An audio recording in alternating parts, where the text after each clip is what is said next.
You will like it more than you think. You'll see. I do like the periodic table. That's why I'm actually surprisingly more I'm better at it than you would think. Yeah, Okay. you're online. Hi guys, thank you for watching. This is Essence of Science, and today we're talking about the periodic table. I'm Amanda. And I'm Dr. Bassi for Essence. Now, 5 minutes ago, you told me nobody wanted to join our podcast in our team because it's so nerdy, right?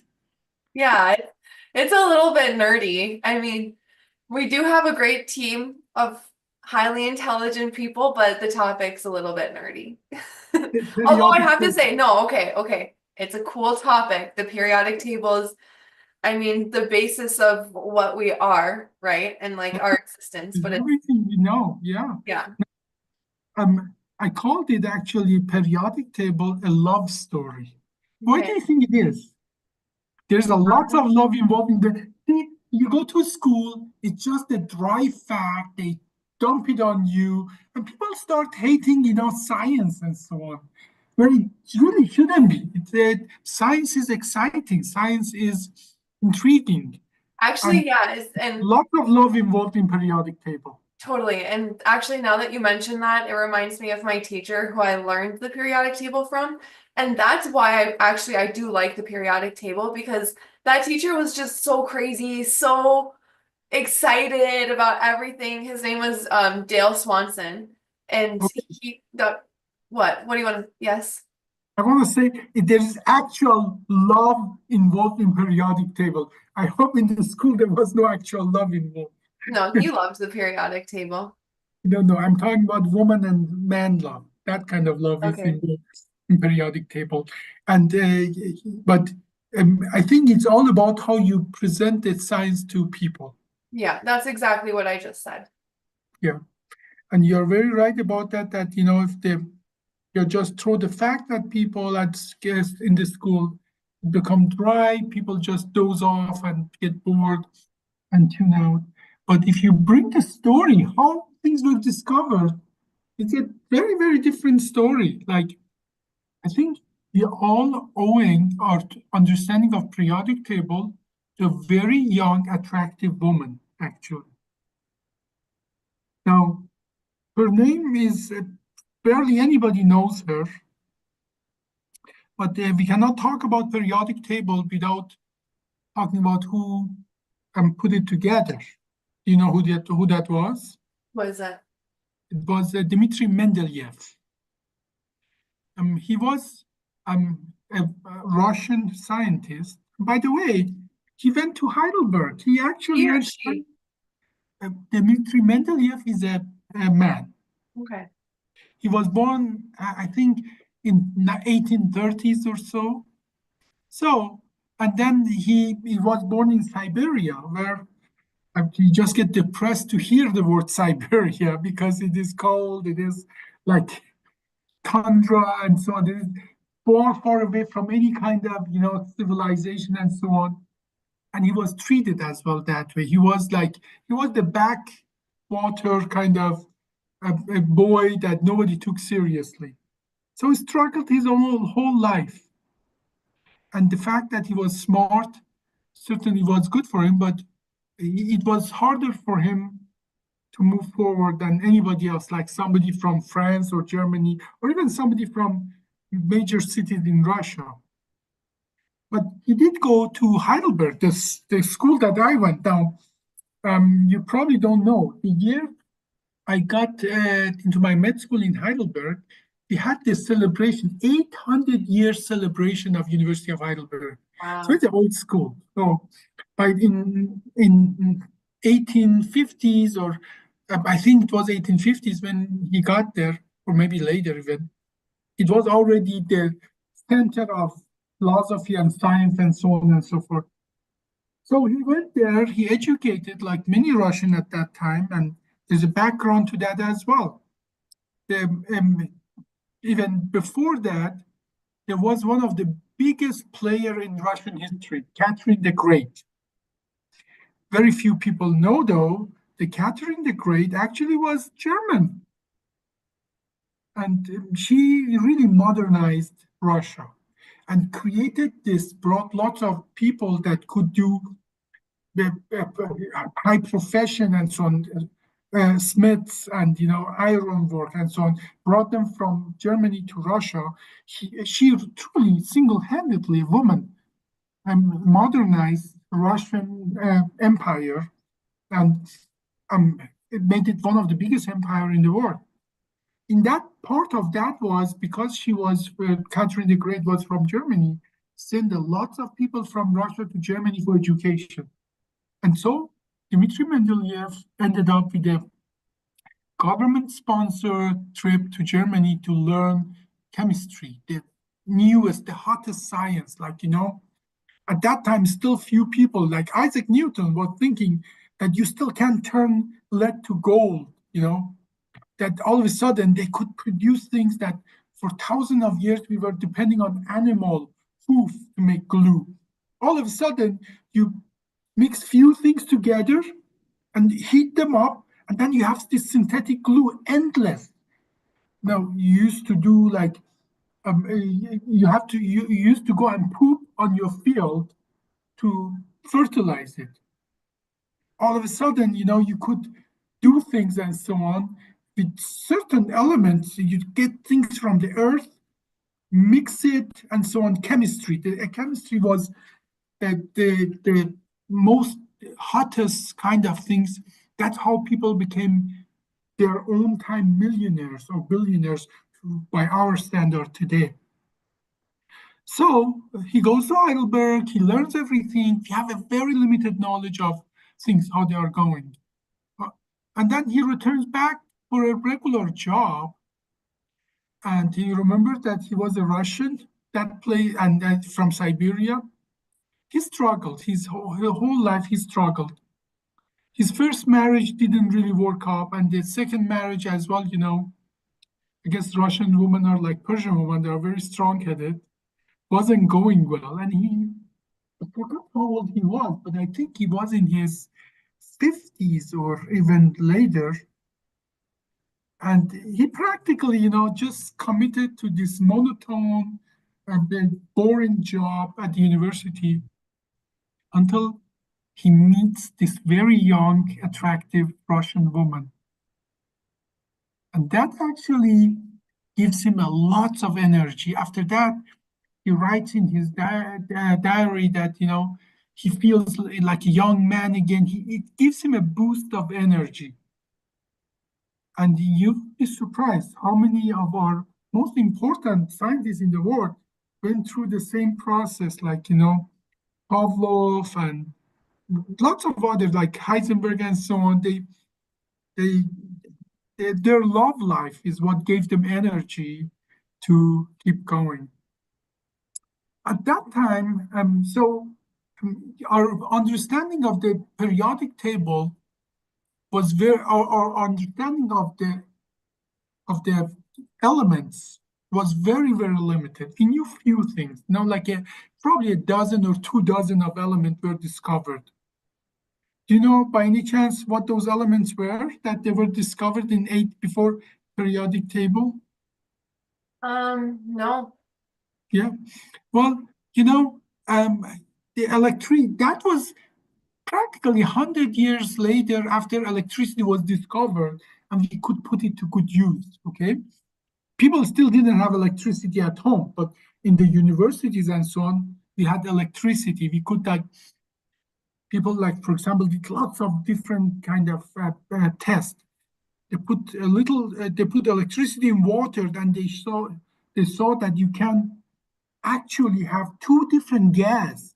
One gas goes to the positive pole, the other gas goes to the negative pole. And they noticed that some brutal story comes out. For example, they put a mouse under a dome. And the mouse, it took few hours or maybe half a day, but the mouse then died. And then they noticed if they put a mouse and a plant under the glass dome, the mouse doesn't die. So the plant must produce something that the mouse can need for breathing and so on.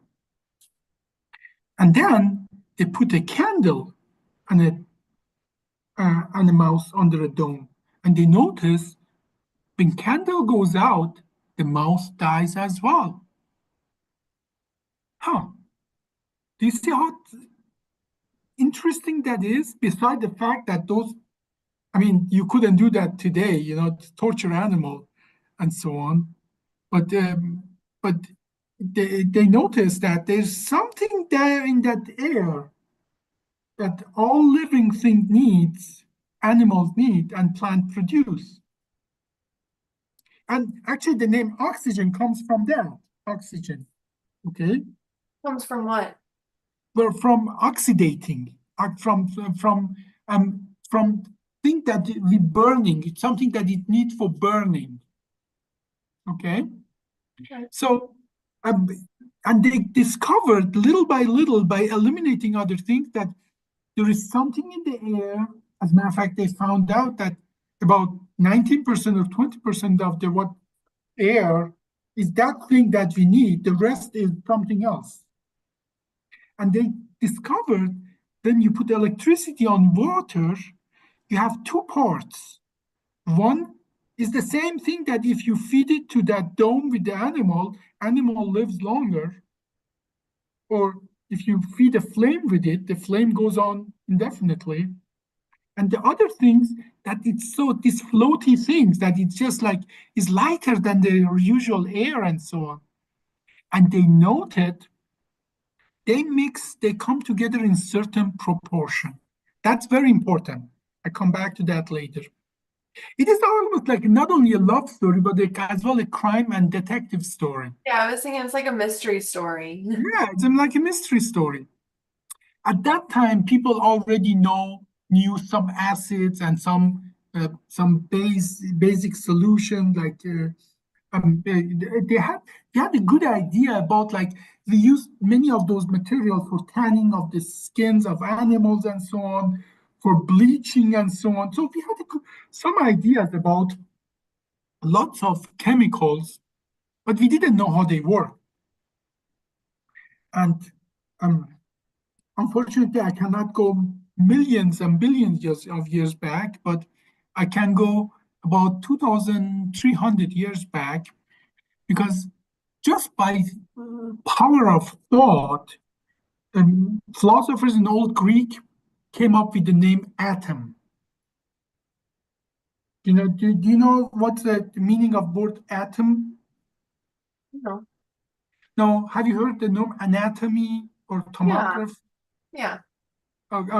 At, um, a or a at the beginning means not or negate that. And Tom or Tommy means dividing, cutting, dividing, separating. So anatomy meaning up, dividing, and cutting. Or atom is the word for indivisible, something that you cannot cut into. Yeah. So about few 1,000 years ago, we already knew, like their idea was that you take a piece of gold, you cut it in half, there are still two pieces of gold, and you go on and on and on. And the idea was philosophically we achieved that thing that you must be at certain point that you cannot divide it anymore. Just by the nature of thinking about existence, we came up with that idea that at certain point you cannot divide it anymore. And that indivisible thing, we called it atom. So we knew atom exists, but nobody could visualize it. Nobody could really prove they exist and so on. As a matter of fact, do you know what year did we discover and by whom that the atom is really real, that really prove that the atom exists? Was it It's ridiculous. Newton? No, Newton was in 1700 something. Then who? In 1905, Albert Einstein proved that the atom really exists. I mean, until then, it was a theoretical thing. By the way, Albert Einstein actually had lots of mistresses as well. he was married to his cousin, and then he married to, I think, to another cousin, and then had lots of girlfriends and so on. He was a very interesting character as well. And in one of those, the sport, and one of his, exploration of his mind and so on, he came with the idea how to prove that the atom really exists. That's a different story. I can go on and on, but so at that point, when Mendeleev had this element, we knew these elements. We knew that this is gold. This is something pure. There's nothing else in it. Or this is lead. There's just this. There's nothing else in it. Now, wood, they would burn it and find out, oh, wood, if you burn it, you have water. You have another thing that comes from the mouth of people, carbon dioxide. And if you burn it in a certain way, you get certain other things, mostly, but then you get something that is like coal, like carbon, like something that, but then they start doing that. They start boiling, burning, putting electricity on things, and just taking everything from the nature and dividing, see what's made of. And then they end up with 3 dozen things that they couldn't divide anymore. They called them elements. Now, obviously, hydrogen was known. Hydrogen, I want to share my screen and show you the periodic table, because we cannot talk about periodic table not having it enough in front of us. Tell me when you are able to see it. Are you able to see it? Oh, no, the hydrogen we discovered very soon, and then was something that would burn wood, and then what we found out that when we burn the wood in a pot and make it ash, that whatever remains after burning wood, that pot ash is make the plant grow. That's why we called it potassium, potassium. Okay. And then we discovered, like, there's some metal that you can find, like gold and so on and so forth. And then there's some, once we could really use the electricity, we start dividing things. Like we discovered oxygen, number 8. And so on. And then we discovered as well few things that in nature are already there. So we practically ended up with 3 dozen of stuff. But we didn't know what they are. What we knew, though, we knew that if they react together, they react together in certain proportion. Since hydrogen was the lightest thing we have discovered, give it number 1. This is the number you see, the atomic number you see on top left corner of the periodic table. Your audio is a little bit better when you're not screen sharing. The audio is better when I'm not screen sharing? Okay, then let me just unshare my screen.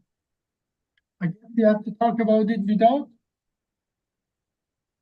screen sharing. Going to be a little more dry though. Is it better? Yeah, it's a lot better. Okay, well, and we discovered they come together in certain proportions.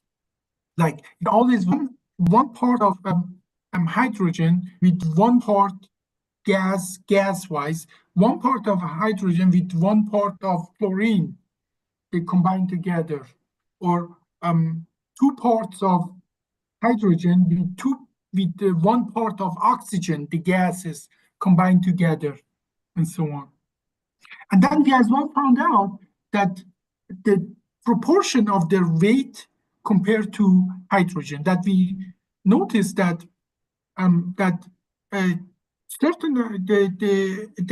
the certain amount of weight of one correlate with a certain amount of something else.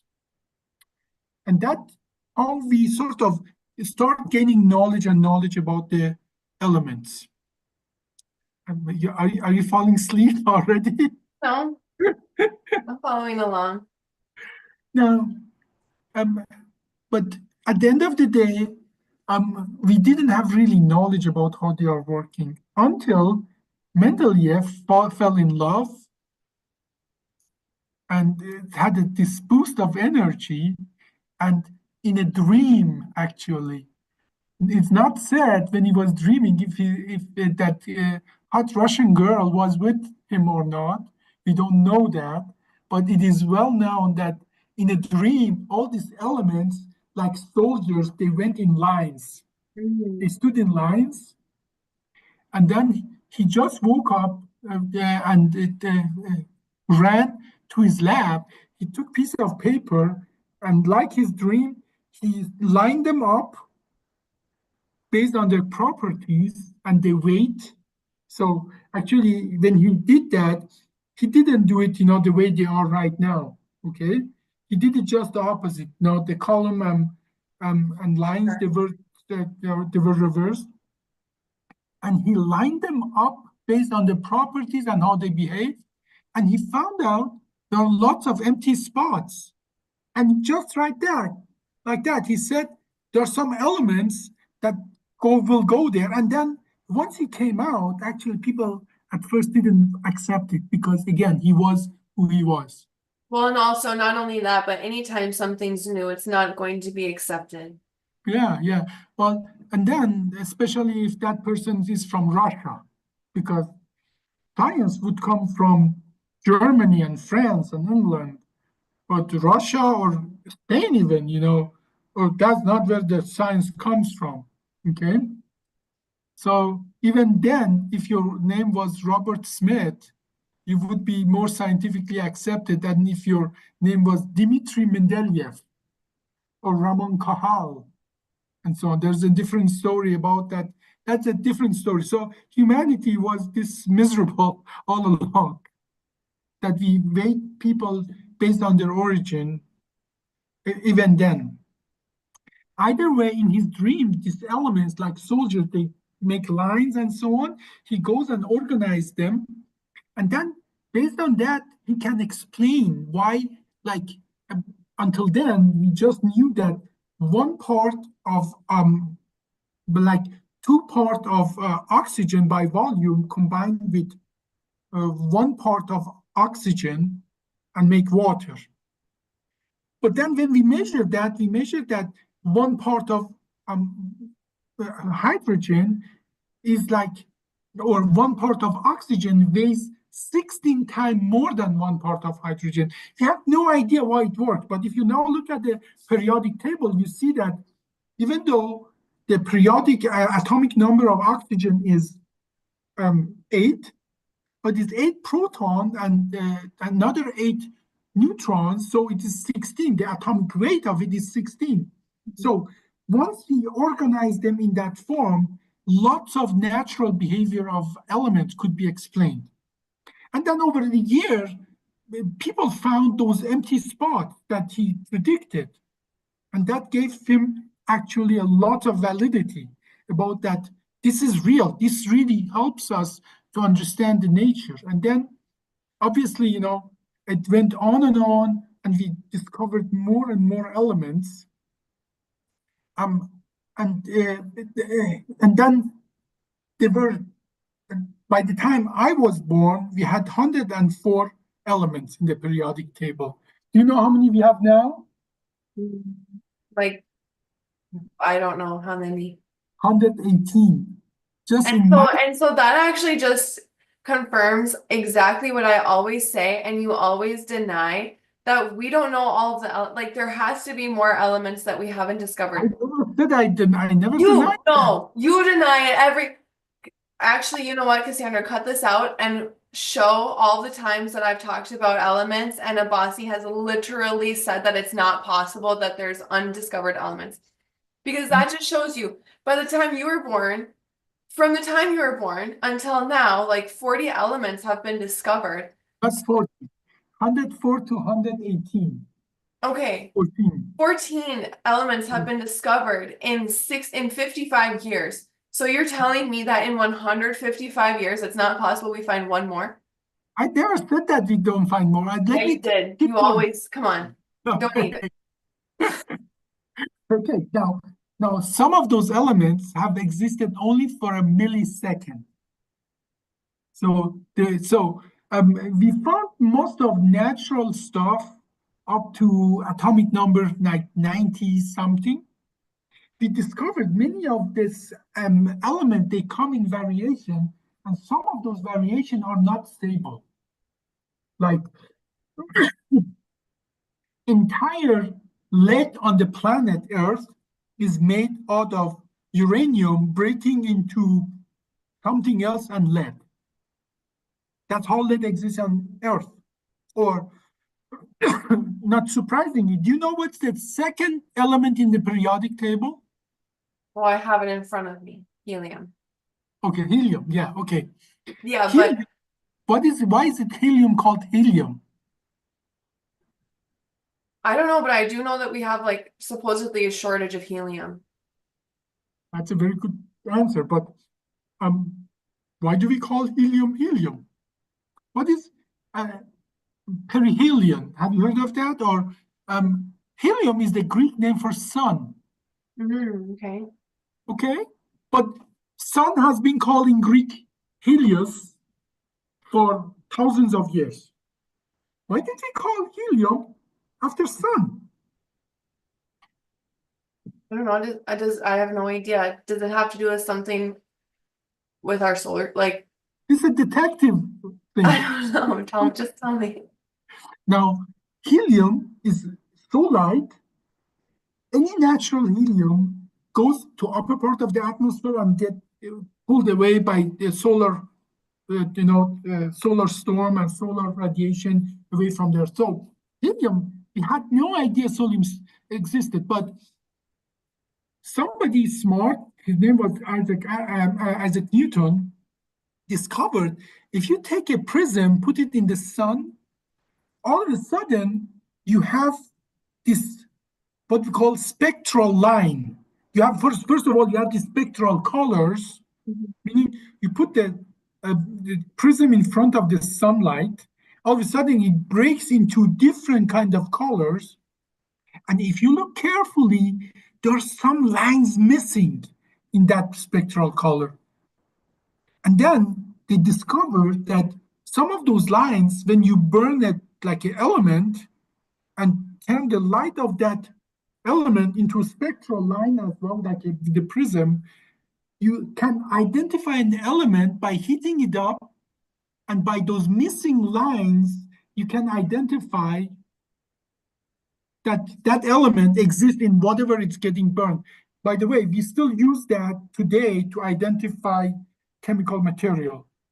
So, yeah, it is actually, that science is so exciting. So, they've discovered you put the sun's light in prism, you get all the lines, all the colors, but then some lines are missing.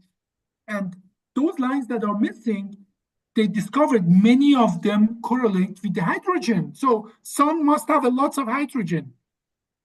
But then they discovered there are some other lines that we don't know what they are. So the helium was discovered indirectly from sun. That's why they called it helium, because it exists in the Helios in the sun. Interesting. That's cute. Yeah, that is cute. Until then, we had no idea. Nobody could find it until somebody went to these wells when they have oils and gas and so on, and noticed, wow, there's a small part on the when you have the natural gas and oil and so on from the earth. Part of that is actually this material, helium. Nobody knew what to do with it. Okay? Until we discovered it has properties that it's extremely important. It's an inert gas, that it cools in a very specific way. As a matter of fact, when you cool it, they couldn't do it then, but then they found out if you cool it down far enough, it behaves in crazy ways and so on. And it doesn't combine with anything. It's what we call a noble gas. That's why they call that helium and anything underneath noble gas. Okay, so but that's how we discovered that. Now, guess how helium come in the earth? Why can't we get helium from Earth? Same story. You remember I told you, you get all the lead in Earth is made of uranium become lead. Uranium in a certain situation, certain kind of uranium, when it splits, one part becomes lead, the other part become helium. That's how we have helium there. So, but more or less, then people start discovering more and more of these elements, and then understanding how they behave, how they don't behave, until I think 90 something. This most of these elements they come in variation, a stable variation, and then the one variation that behaves chemically like that, but for some reason it is not stable. Sometimes it was less heavy and sometimes it was more heavy. Now we understand the proton number of the proton make an element, but then depending on how many neutrons are in that atom, but then we have so-called isotopes. And some isotopes are unstable. Some isotopes are radioactive.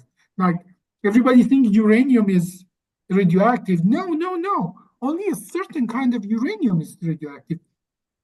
But then we found out, once we started splitting things, that there are some elements that are only unstable. There's no stable form of them. Like all the elements that are discovered since I was born, from 104 to 118, they are from literally linear accelerators. So what you're saying is since you've been born, there's been no stable elements. That is exactly what I'm saying, that all of them is the result of, no, we had already, when I was born, we had nuclear reactors and so on. So we created lots of things and so on, and we found out that there is some radioactive stuff that they just fall into other things and so on. But then practically the same time I was born, they start having this linear accelerator. They take an atom like a proton. As a matter of fact, they take helium or a proton or gold or something. They move it so fast that they reach a fraction of speed of light, and then they smash them together.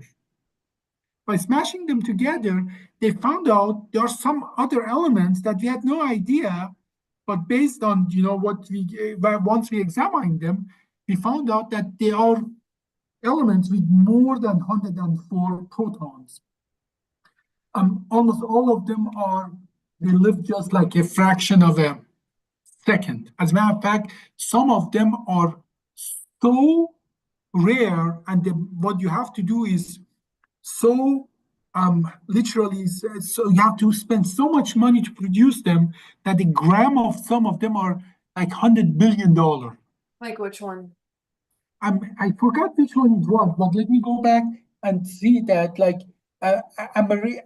no, like some of them, like americium, they found actually they're radioactive, but they're so weak and so little. We found actual use for that. Like our entire smoke alarm system is based on americium, is named after America. Okay, americium is after America. That we like in all our smoke detectors. There's a tiny amount of americium that if it's a smoke there, smoke acts like a literally resistant to get the radioactive material that comes from americium away, like alpha radiation, I believe. And then it blocks it. When it blocks, then the circuitry start saying smoke, smoke, smoke. Okay. Why in the 50s, like have you heard of the term depression glass? No, what is that? Depression glass is just glass that was made during the Great Depression that stores would give you for free. Okay. But why is something called uranium glass? Does it have uranium in it? I have some actually upstairs. Actually, you can put uranium, lead, many different things in glass. Now, glass is not a univariably homogeneous thing. But why did they put uranium in the glass? Was it to color it or what? Some of them are for color, some of them are for other properties like make it heat resistant. Some of them are to just make it give it special characteristic. Okay, so all those elements in the periodic table after in from 104 to 118, there's minimum amount of that produced in the linear accelerator. Now the beauty part of that is that until recently the scientists did not believe anything after 90 periodic table atomic number 90 can be really stable. But the quantum physics has predicted that they can be some stable higher number atomic numbers, but in nature they are so hard to produce that there is no natural thing of that, because you have, like, let's say I told you how from 104 to 118 how they are produced in linear accelerator. There are many of others that are produced in a nuclear reactor. When the universe started existing, there were only literally hydrogen and helium, and still 99.999% of the universe is still helium and oxygen. Okay, 3/4 hydrogen, 1/4 helium. Everything that we are so rare. So, but how comes we have other stuff on the periodic table? Without them, we wouldn't exist. If universe started with mostly hydrogen and helium. Now, the answer is the sun. In the core of the sun, hydrogen come together, become helium. Helium come together, become carbon. 2 carbon get smashed together, become 4. Carbon is 4, become oxygen. And anything between, depending on what hits what. It goes on and on until, and all of that, what happens is it requires more energy, more heat to bring heavier stuff, bring them together. But nature works in mysterious ways. When a star has used most of this hydrogen, then it produces less energy. Less energy in a star, gravity is pushing it in, energy and the nuclear reactor is pushing it out. So if it's less energy, it gets pushed together harder. Then all of a sudden helium get together, then carbon get together, then oxygen get together. It goes on and on until it produces iron. Iron is a bad thing for a star. When it starts producing iron, it actually doesn't produce any energy anymore, meaning that the gravity crashes everything together and the star explodes. And when the star explodes, in that ginormous energy that it produces, mostly through a process that called neutron capture, meaning that everything is so hot, so explode like a supernova. Have you heard the word supernova? Yeah. When a star explodes, yeah. In that place, if everything is so hot and there's so much neutrons, then this atom they take a lot of neutrons, and some of those neutrons turn into proton, and then we have everything else. And that is how we exist. Beautiful. Yeah, it's like a poetry. It is like poetry. It's like an extreme cycle. We are exploding stars. We talked about that like a month ago, actually. Yeah. We did a podcast with stars. What is a catastrophe for the star is produces almost most of the thing that makes life possible.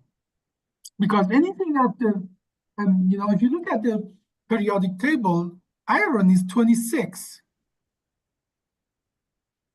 So from 26 to 104 or 90, where most of their life is based on, and we make no mistake, almost everything in the periodic table, vast majority of them, they have a place in life. Okay, so without exploding stars, there wouldn't be any life and no poetry, no love, no nothing. It requires a death of a star to produce what we are. So true. If that's not poetic and beautiful, I don't know what is. It definitely is. Thank you guys for watching. This was Essence of Science, and today we talked about the periodic table. I'm Amanda Armagast. Dr. Abbasi, go learn science, not only about science, as well read about the life of science. That makes the science